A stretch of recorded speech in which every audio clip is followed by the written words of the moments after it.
Hello, all my colleagues of Good Neighbors International. I'm Jack, the country director of Good Neighbors International Nepal. Good to see you through online. Even though Good Neighbors has organized a workshop to train staffs of our partnership countries for logical framework several times so far for many years, many staffs are still feeling difficulties to make and handle logical framework. In some countries, those who got a training in the past may leave the position or the organization. So those countries have strong needs to get a refresher trainings. This lecture has been prepared to help those colleagues to lessen their burden so that they will be able to be more professional to manage the sponsorship-based community development projects. In our organization, non-sponsorship based projects financed by institutions or multi-buy agencies are comparatively well managed, whereas the sponsorship based projects are not properly managed based on logical framework. That's why we have had lots of difficulties and challenges to track indicators, even though it has made a huge impact on the community. I hope this lecture will be a small help to improve such a situation we face. Let me start the lecture immediately. Chapter 1, Introduction of a Logical Framework. What is a logical framework? Simple answer is that a log frame is a series of basic questions that define a project. Or a log frame is a linear logical sequence that shows how the project will bring about desired changes. It's like a map into the future of your project, enabling you stay on track and make minor adjustments if you notice any disruptions ahead. A lot of project implementers, including humanitarians like us, use a log frame during the decision and proposal writing stage of a project, alongside the budget, proposal narrative, and activity schedule. It is usually presented in the form of a table, and it links project input, activities, outputs, and outcomes to a goal in a simple and clear relationships among with indicator, means of verification, and assumptions. Some experts criticize that it is too simple, but this simplicity makes it easier for a project team to design, implement, and monitor. This is the reason why it is used worldwide. That's it. This is all about a logical framework. So, congratulations. Now you figure out the overall concept of a logical framework. But for those who do not fully understand the log frame yet, let me continue my lecture. From now on, we are going to learn more about what is a logical framework. After this lecture, you will have understanding on the concept of a logical framework, why it matters, on what context it is functioning. And you will be able to figure out each component of a logical framework and how to develop it. In line with the log frame, you will also learn about M&E plan matrix. After that, we are going to have a look on advantages and limitations of logical frameworks. Chapter 2, Origins of log frame. The logical framework approach, also known as logical framework matrix or log frame, was originally developed by the USAID in the 1960s. It was created as a project design and management tool to improve the effectiveness and efficiency of USAID-funded projects. The development of the logical framework approach involved a collaboration of experts and practitioners in the field of project management and evaluation within USAID. After that, the logical framework approach gained popularity, and the approach was later adopted by other international development organizations and the broader humanitarian communities. Over time, the approach has evolved and been adopted by various organizations in the humanitarian and development sectors to meet their specific needs and context. Chapter 3: Definition of a logical frame. Before we define logical frameworks, we need to think about what is logical framework approach, because the logical frame is just a kind of tool or template. The logical framework approach is a systematic and analytical planning process used for the result-based planning of a project or program, and for the associated monitoring and evaluation system. The basic idea of the logical framework approach is to condense the planned project mechanism down into a relatively simple linear logic model, using a documented situation and problem analysis as a starting point. It forms the basis for planning the M&E system, whereby the project outputs and outcomes are recorded by means of quantitative and qualitative indicators. Lastly, the project mechanism and the M&E system are summarized in a standardized table. Therefore, the logical framework approach is not a method of measuring impact. Instead, it helps with planning and evaluating projects in a result-based manner. The logical framework matrix, also known as LOGFRAME, is defined as a matrix that helps project stakeholders figure out and explain the logical relationships between project objectives, outcomes, outputs, and activities. It also allows project designers to systematically analyze and identify project components and functions as a reference throughout the project cycle. But please don't be confused. The logical framework approach is the whole planning process, whereas the LOGFRAME is its product as well as its tool. Chapter 4: Importance of LOGFRAME. The logical framework approach is important for several reasons in the context of project design, monitoring, and evaluation. Here are 4 key reasons why the logical framework approach is significant. First, clarity and structure. The LOGFRAME approach provides a systematic and structured framework for organizing project information. It helps to clearly define project objectives, activities, outputs, and outcomes, ensuring that all project components are well aligned. Second, result-based management.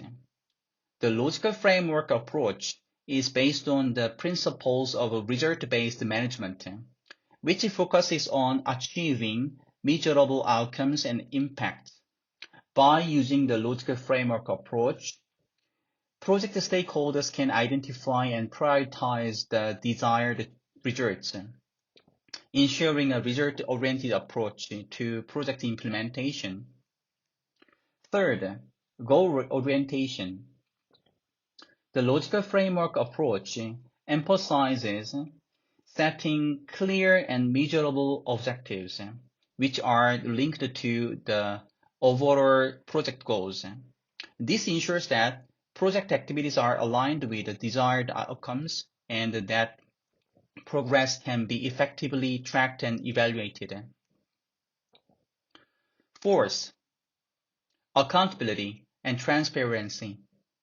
The logical framework approach facilitates accountability because it clearly outlines project responsibilities, activities, and indicators.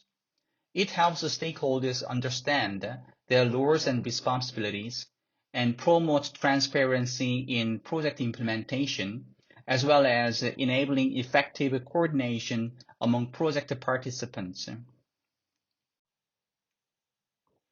Fifth, decision-making and resource allocation.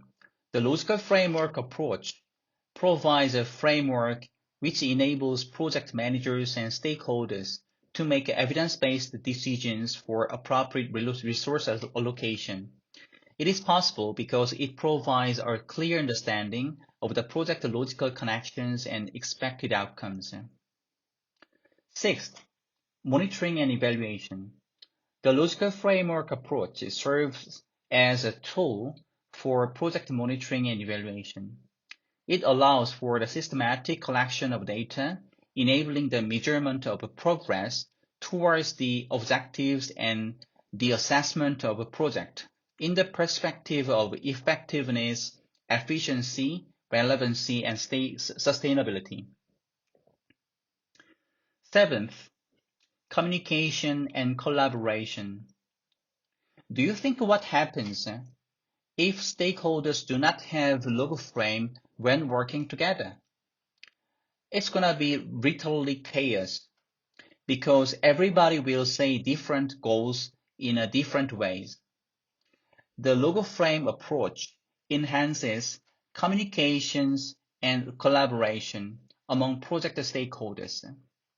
It provides a common language and framework for discussing project objectives, activities, and expected results, facilitating effective coordination and collaboration among stakeholders and project team members. 8.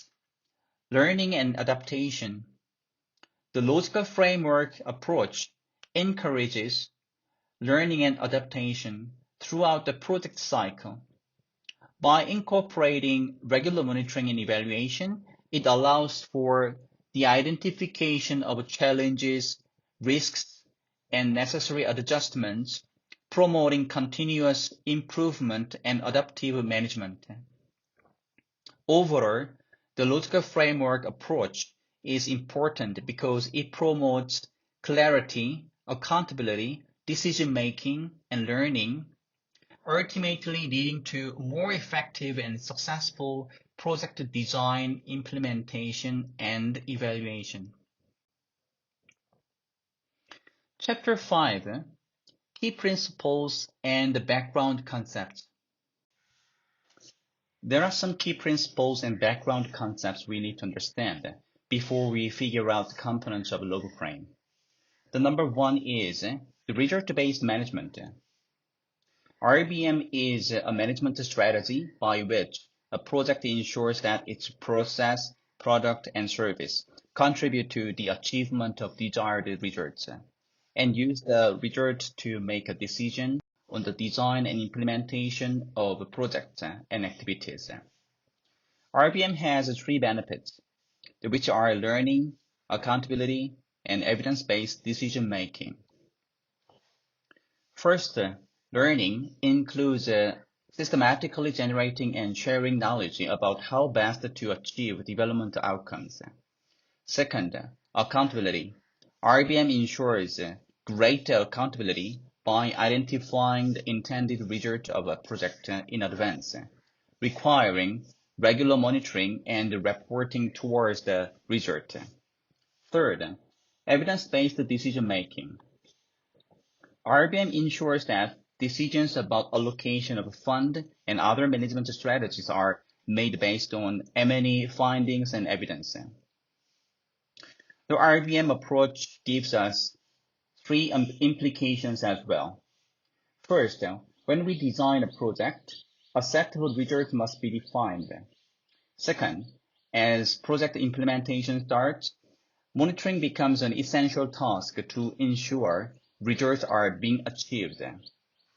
Third, evaluation on result provides invaluable information for decision-making and lesson learned to be used in the future planning and project improvement. Number 2, PCM, Project Cycle Management. PCM is a kind of discipline, procedure, or regularity of planning, organizing, and managing resources throughout the project cycle to bring about the successful delivery of specific project results. As you may know, the key steps of PCM include assessment, design, implementation and monitoring, evaluation, and improvement. Because this lecture is not for teaching PCM, I'm not going to explain more detail about PCM. So if you want to learn a little bit more about PCM, DME course is available at the Good Neighbors Academy. Number 3, design, monitoring, evaluation, feedback in PCM. The one thing you need to remember is, in the context of Good Neighbors, the project cycle of a child sponsorship-based CDP is renewed every 5 years. And throughout the 5 steps of project cycle mentioned earlier, RBM should be considered as a fundamental concept by emphasizing and strengthening designing, monitoring, and evaluation feedback. You may think that the explanation is difficult to understand. Let me explain in other words. Let us think about a project cycle that we implement CDP from PPW development to the actual implementation of a project, if you already experienced it. Design phase consists of needs assessment, result setting, baseline survey, and data management planning, right? And the monitoring phase covers continuous monitoring on results during the project implementation. And evaluation phase also consists of end-line survey and improvements for the next cycle of a project. Every component during these 3 phases are all about results. Therefore, result-based DME deals with various levels of results, from immediate results like activities and output to the higher level results like outcome and impact. This is the meaning of that RBM should be considered as a fundamental concept while implementing project cycle management by emphasizing DME. Number 4, from now on, we are going to learn practical process of developing logo frame. Before that, let me ask you a few questions. Do you know the difference between PPW and PPF? PPW is made for assessment and preliminary data collection for needs identification, whereas PPF is made for project planning. In which document the logo frame development process is located? It is located in PPF, not PPW, for community development project. Within the result of analysis from PPW, we are able to develop a PPF. And the very last component of PPW is problem analysis and objective tree. The objective tree becomes the starting point of designing a logo frame. Now let us go back to the DME process. Out of the DME process that I showed at the last slide, let us think about the design process. In the design process, there are 3 stages. First, problem analysis. Second, theory of change. Third, result chain. And lastly, logo frame. Problem analysis is the process to identify problems or define a goal that the logo frame aims to address.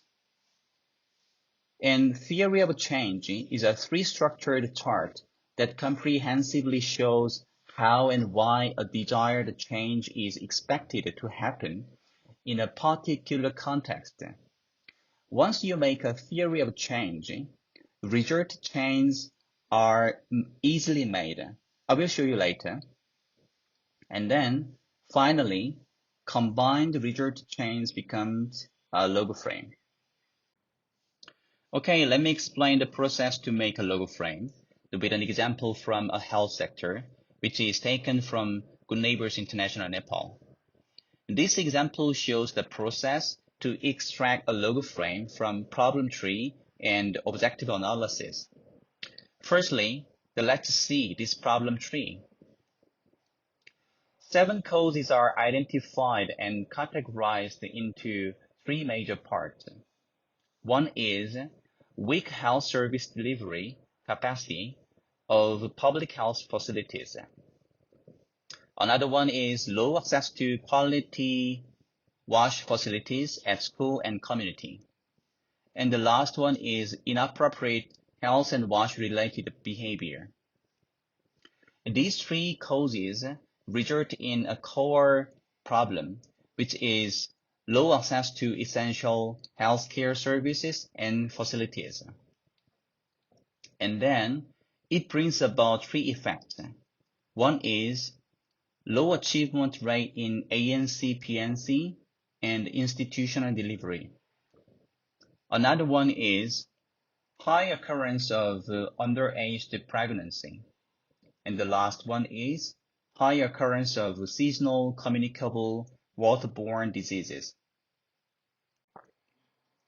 And then, if you reverse a problem tree, it becomes an objective analysis. Poor basic infrastructure is changed to sufficient basic infrastructure, and inadequate skill and trained health worker is changed to adequate workers. Likewise, all the objectives and verbs are changed from negative to positive one. In this way, we can find 3 possible objectives. One is improved health service delivery capacity of public health facilities. Another one is improved access to quality wash facilities at school and community. And the last one is improved health and wash related behavior. These 3 objectives will be contributing to the goal, increased access to essential healthcare services and facilities. And this goal is expected to bring about long-term impact. The first one is high achievement rate in ANC, PNC, and institutional delivery. And the second one is low occurrence of underage pregnancy. And the last one is low occurrence of seasonal communicable and waterborne diseases. Now it is time to explore theory of change. From the objective analysis at the previous slide, we can get a clue to draw theory of change. As I explained before, TOC is a structured chart with a sequence that comprehensively shows how and why a desired change is expected to happen in a particular context. TOC also looks like a tree, so it has several branches. Each branch has a single sequence of logic.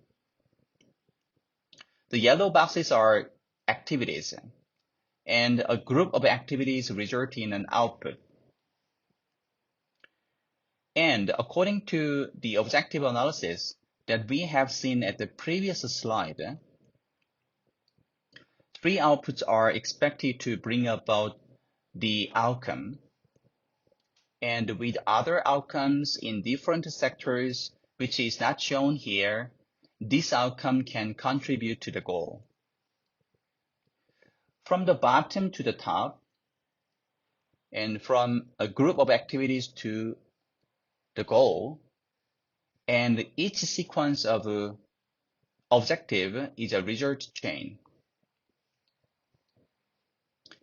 And between activities and outputs, and between outputs and outcomes, the red boxes are assumptions, by which higher level of objectives becomes possible to happen.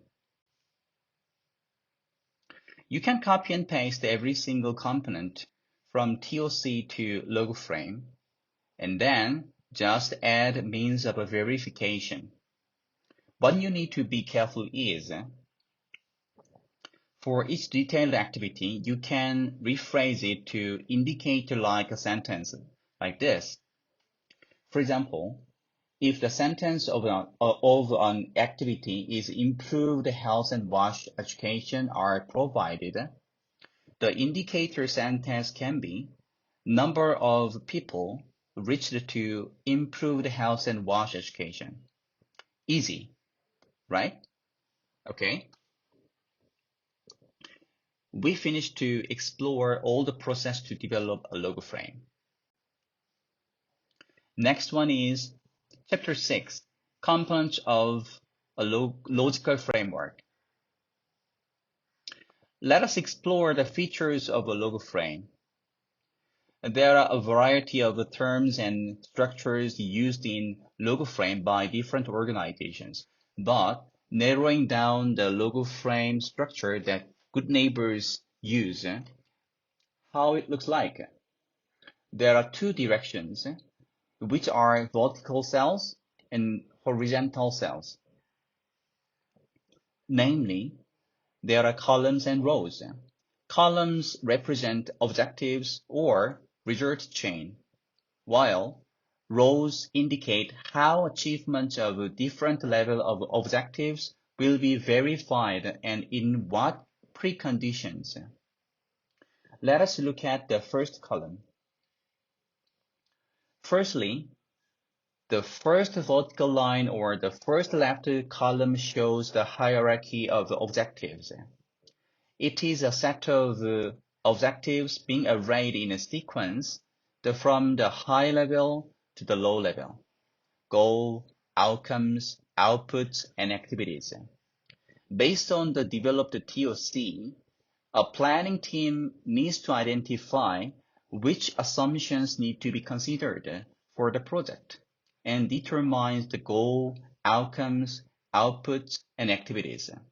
In this stage, it is important to ensure logical links between all objectives. The first cell is a goal. A goal is a simple and clear statement of long-term impact that we want to bring about through the project at the end. Goal-oriented approach is necessary to force us to think critically about why do we want to do this and what should be achieved for this result. So, goal statements may not be quantifiable or measurable, which means goal does not necessarily require indicator. And the goal statements may not be something Good Neighbors can do alone, but something higher or broader level of objective that can be achieved for the long-term perspective. And they answers the question, what will be achieved in the community if the project is successful?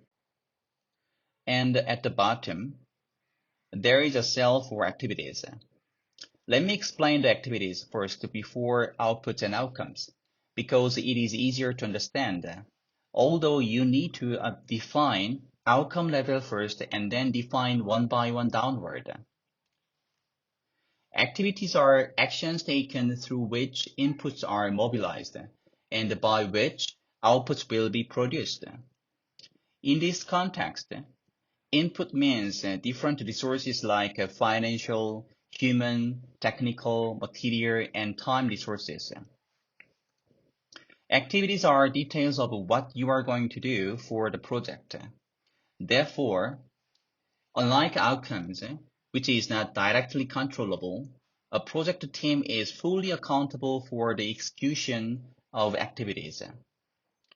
Each activity or a group of activities should lead directly to an output. In other words, each output should have more than one related activity. Activities require the engagement of target communities.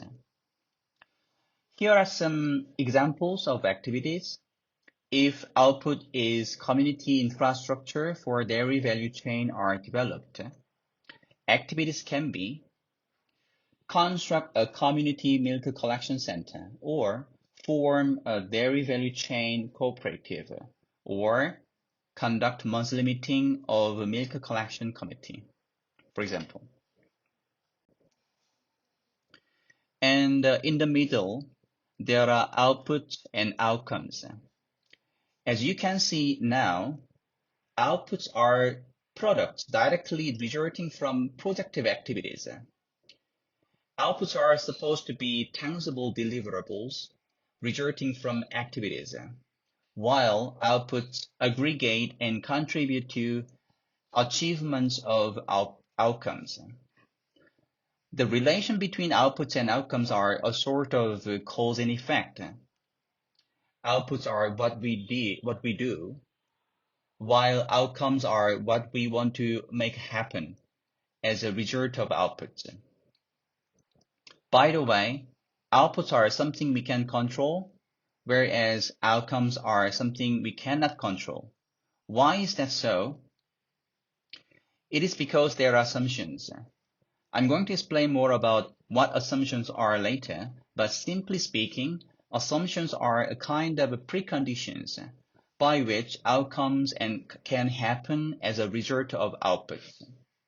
In the majority of cases, assumptions entail the cooperation of target community people. Therefore, outputs are something we can achieve alone, whereas outcomes are something we cannot achieve alone.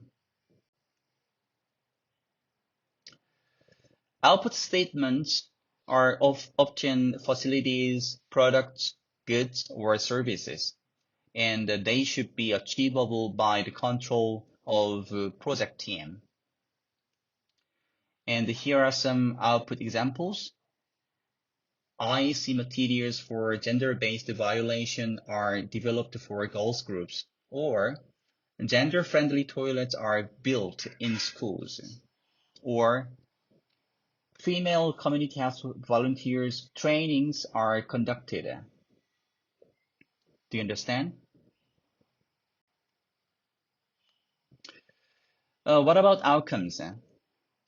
Outcome statements are mid-long-term changes as a consequence of the achievement of output, and they should be measurable, and it is often related to conditions, behaviors, knowledge among target individuals, groups, systems, or organizations. Here are some outcome examples as well. Reduce the level of domestic violence in the community, or improve the numeracy rate of uneducated mothers. Decrease in the rate of severely acute malnutrition in target schools, or improved access of poor households to financial service. And these are possible forms of outcome level sentence. Does it help for you to understand better? Okay, now let us look around the columns. The first one is indicators. Indicator, why does it matter? And how to identify appropriate indicators to measure progress towards objectives and outcomes. An indicator is specific information which indicates to what extent intended results are over or underachieved. Indicators are qualitative and quantitative measures that allow us to verify our project progress. Indicators also enable us to specify how success of the project will be measured and verified. And indicators provide a basis for monitoring project progress and evaluating the achievement of outputs and outcomes. Each level of objectives require its own type of indicators, and its purpose are also different. Activity indicators indicate what the project has actually conducted, and output indicators enable the project management to track what has been or to be delivered. Indicators of activity and output level will be measured by regular monitoring activities. Outcome indicators allow the project to measure the changes resulting from output. Outcome level indicators are often considered as evaluation components of the project to be conducted at baseline, midterm, and endline. Goal indicators show the impact of a project against each target, but an indicator is not required for this level in many cases, except some projects such as KOICA project. We are going to learn more about indicator setting and indicator management separately at a different session. So we are not going to differ, but just one thing you need to remember is a SMART rule. When you select or design indicators, every indicator should be SMART, which are the initials of 5 rules: specific, measurable, achievable, relevant, and time-bound. If you want to find more details, it will be available at the Good Neighbors Academy. Next component is means of verification. Means of verification are the specific data source for indicators. It is necessary to identify the data source at the early stage of a project to ensure where and how to collect indicators. Otherwise, you can get in trouble as you can't collect indicators on time. Data for activity output level indicators often comes from project documents, which is internally produced. It is relatively easy, whereas data for outcome level indicators are often more complicated to obtain. Common means of verification are often surveys, focus group discussions, which is either collected internally or outsourced to external experts. Sometimes it can be higher level of statistics data conducted by the central or district government. Data is categorized as either primary data or secondary data. Primary data is the one collected internally by GNI or outsourced experts, while secondary data is the one that has previously been collected by others. National or provincial level of statistics that we just mentioned, for example, are secondary data. The first table is a brief comparison of two categories. Primary data is better fit with the project needs and more reliable, but it costs higher and more time is needed. Whereas secondary data is cheaper and less time is needed, but it is often not fully relevant to project needs, and time frame may not align with what you need, so that is less reliable. Data is also categorized into quantitative and qualitative. The second table is the main difference of two types of data.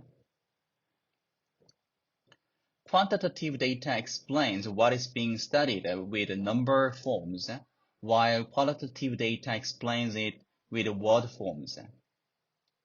The quantity of the former data is large, but the one of qualitative data is usually small.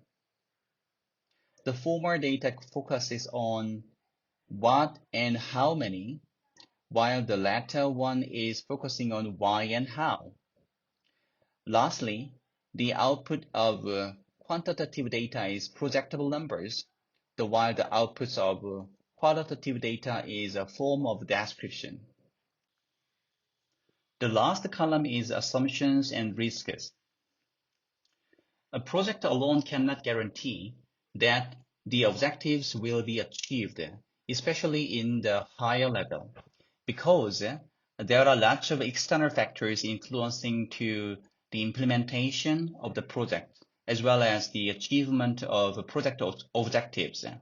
Moreover, because all objectives in the very left column of the logo frame are logically connected under certain preconditions, the project team need to consider assumptions, which are the external factors that could interfere with the project results. At the beginning of the lecture, we learned that logical framework approach is used for condensing the planned project mechanism down into a relatively simple linear logic model. We use a logo frame to simplify and control a variety of complicated factors. It is similar as an enclosed function box. However, in reality, a project or the circumstances where a project is implemented is not an enclosed function box. Therefore, it's not possible to control every external factor. That's why it is important to predict assumptions as many as possible. An assumption is a positive statement of a condition that must be met in order for project objectives to be achieved, whereas a risk is a negative statement of what might hinder the project objectives to be achieved. If the process of identifying assumptions is not appropriate, it can lead to changes in the result chain. So it is important to test if the assumptions are identified properly or not, and ask if the intervention logic of the project is appropriate or not before moving to developing indicators. Chapter 7, Practical Applications of Logical Framework. And this is about how to utilize logo frame. There are three parts, as you may guess: implementation, monitoring, and evaluation. First, the project implementation. A logical framework provides guidance during the implementation phase by serving as a reference tool for project activities. It ensures that the implementation is aligned with the planned objectives and outcomes. The logical framework helps project implementers in three aspects. First one is activity coordination. A logo frame helps coordinate project activities by providing a clear understanding of the activities proposed and how they contribute to achieving the objectives and outcomes. Resource allocation. It assists in resource allocation by linking specific activities to the corresponding outcomes, outputs, and objectives. This helps ensure that resources are appropriately allocated based on the project priorities and expected results. Stakeholder engagement. Logo frame facilitates stakeholder engagement by providing a common understanding of the project purpose, objectives, and expected results. It helps all the stakeholders in communicating project information, fostering collaboration and participation. Number 2 is project monitoring. Logo frames are valuable for monitoring project progress and assessing performance against the planned objectives. They enable systematic monitoring by three means. First, progress tracking. Indicators identified in the logical framework serve as a benchmarks for tracking progress towards objectives and outcomes. Regular monitoring against these indicators helps project managers identify any deviations or issues that may arise during implementation. Second one is data collection. A logical framework guides the collection of relevant data and information necessary for monitoring. It ensures that the right data is collected to measure the project performance and inform decision-making. And adaptation. Through monitoring, a logical framework facilitates adaptive management. If monitoring reveals gaps or challenges, project managers can use the logical framework as a reference to make adjustments, refine activities, or align resources to ensure project success. The last one is evaluation.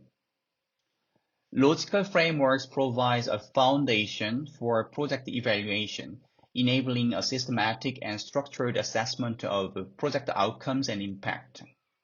They support evaluation by 3 phases as well. First, evaluation planning. A logical framework assists in the planning of evaluation activities.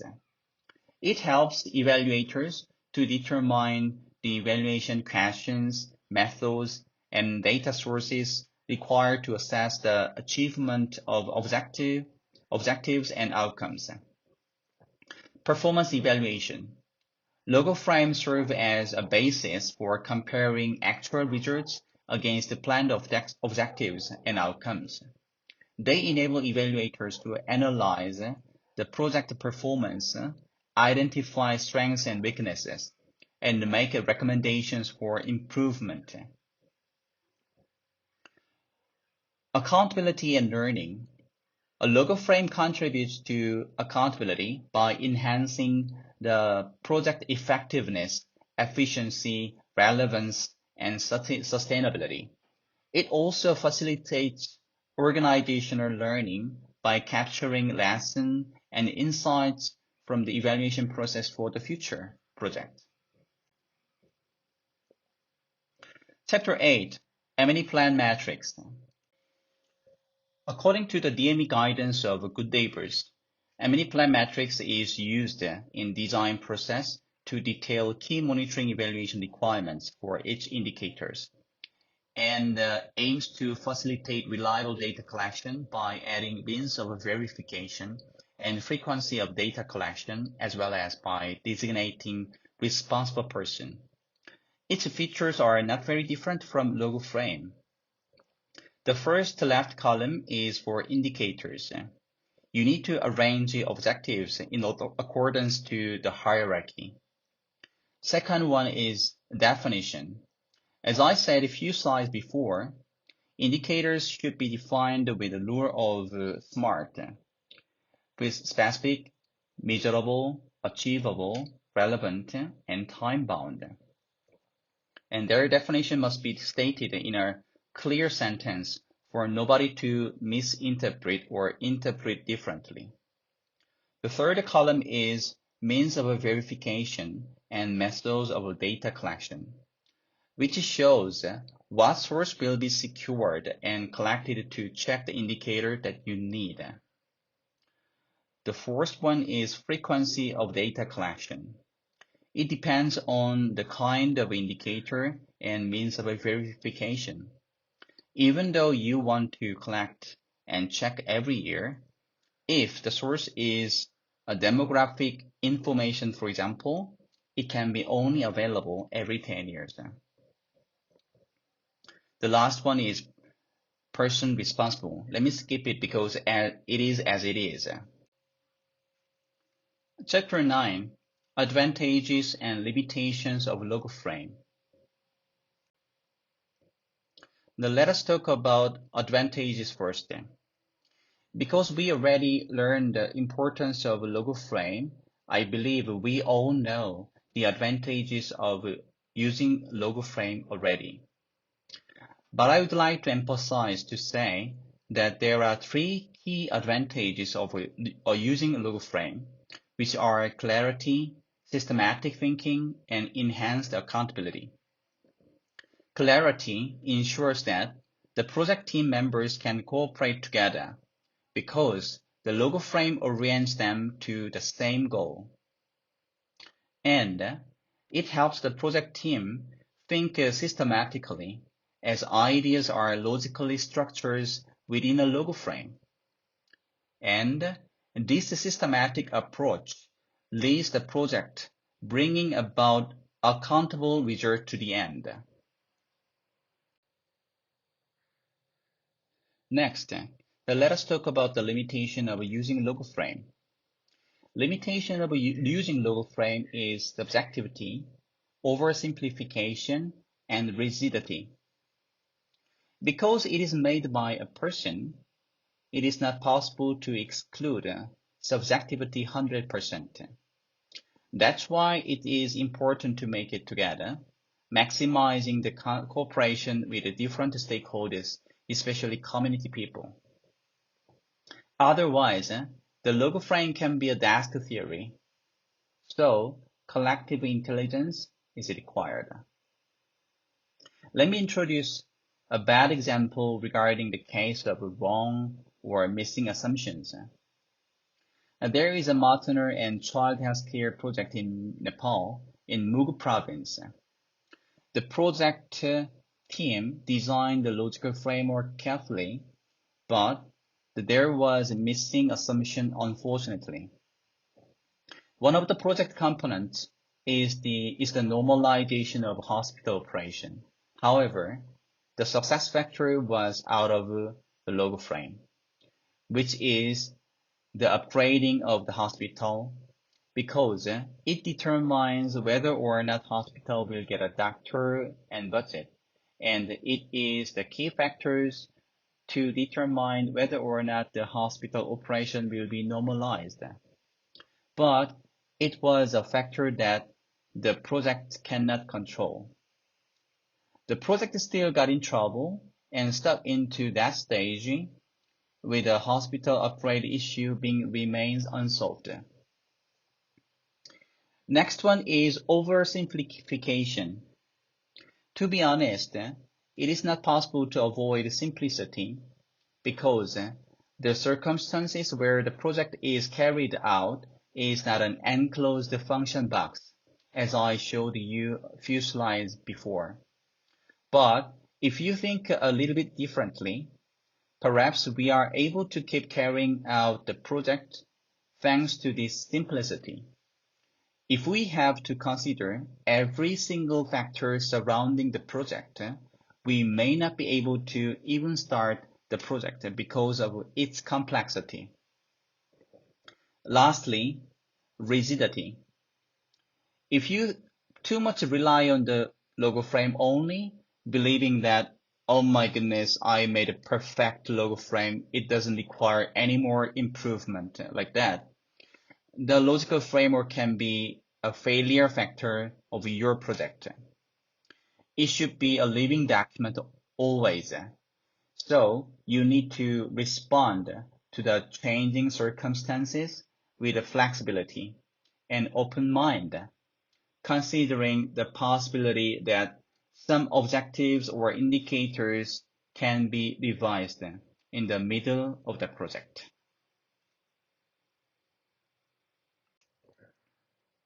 Chapter 1. This is the last chapter. Conclusion. Then let me wrap up the lecture by summarizing it.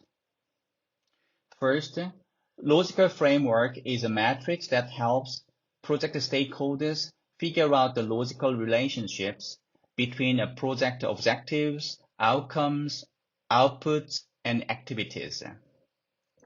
Second, it is shown as a table in which objectives need to be placed in hierarchy within a logical sequence, and indicators, means of verification, and assumptions need to be in place.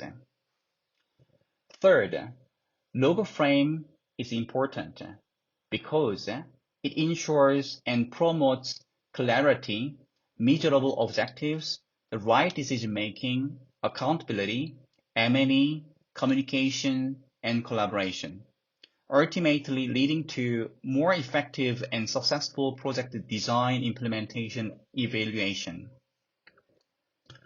Fourth, from the problem tree and objective analysis, you can make a theory of change. And if you segment each branch of logical sequence of theory of change, each flow can become a result chain, and the multiple result chain aggregate to logo frame.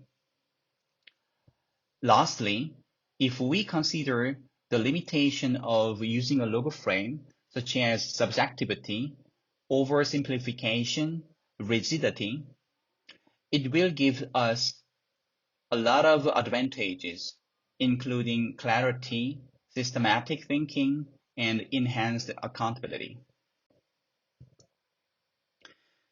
This is the last of the slide. How was my lecture?